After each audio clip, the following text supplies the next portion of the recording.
Thank you, Assemblyman Epstein, and I'm proud to join Assemblyman Burdick and Assemblyman Santa Barbara, my other partners from the Assembly today, in highlighting this issue and making sure that we support people with disabilities with legislation, and we support them with a new mindset. And I believe that's where we are and where we're going to be in the state of New York. So my name is John Mannion. I'm proud to chair the first ever standing committee in the Senate on disabilities. And I'm proud to say that I'm the prime Senate sponsor for 4 of the 9 bills that we'll be talking about today. This is not a Democrat priority. This is not a Republican priority. Issues regarding people with disabilities is truly a bipartisan issue. Individuals with disabilities are in all of our families, they're in all of our communities, and that's why I'm proud to be able to chair this committee, because honestly, there's so much support from it, because we know how important this is, and regardless of party, we all stand together in fighting for people with disabilities. The legislation that passed last year almost always passes unanimously, and that's because we overwhelmingly support this community, and we are entering an era of a new mindset to really genuinely support it. The state has the money. We've seen the projections. The time to do this is now. This is our opportunity to make sure that we pass legislation that helps individuals gain employment that are in this community. The implications of not doing it are too great. We need these individuals in the workforce. We know that there are great challenges as it comes to the workforce, and in many ways, as Assemblyman Epstein and Burdick had stated, this is an untapped resource.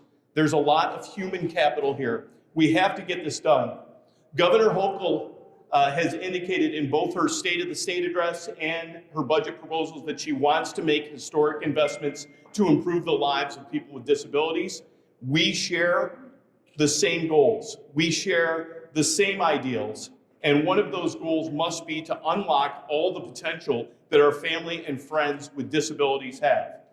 We need to unlock and nurture ways that support people with disabilities leading fulfilling, happy, and enriched lives. So let's unlock and nurture ways that allow people with disabilities to be productive employees. Let's unlock and nurture ways that make New Yorkers with disabilities more valued members of society than they were in the past.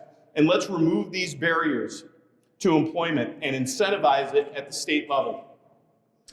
That's what this package of bills will accomplish. They are the roadmap.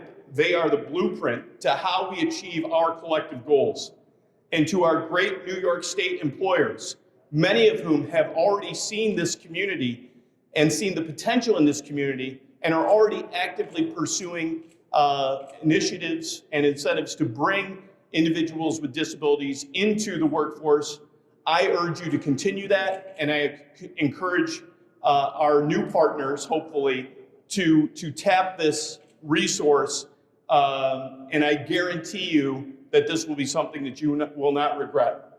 So I can speak from experience as a high school biology and chemistry teacher who worked with kids with disabilities who are now employed, and I speak as the committee chair who knows this community well and lives and breathes the same issues that they breathe and live. And I speak as a parent of a son with autism who is absolutely knocking it out of the park in his first job as a recent college graduate.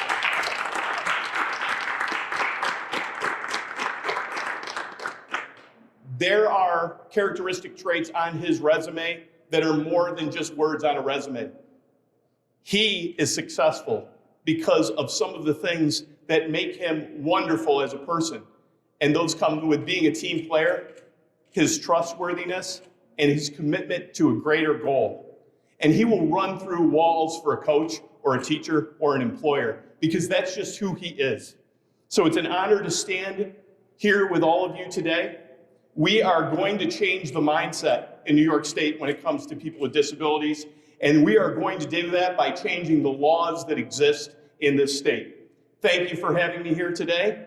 It's my honor to, I believe, introduce, I assume, Assemblyman Avenatti, and we are going to continue to do great work together. Thank you.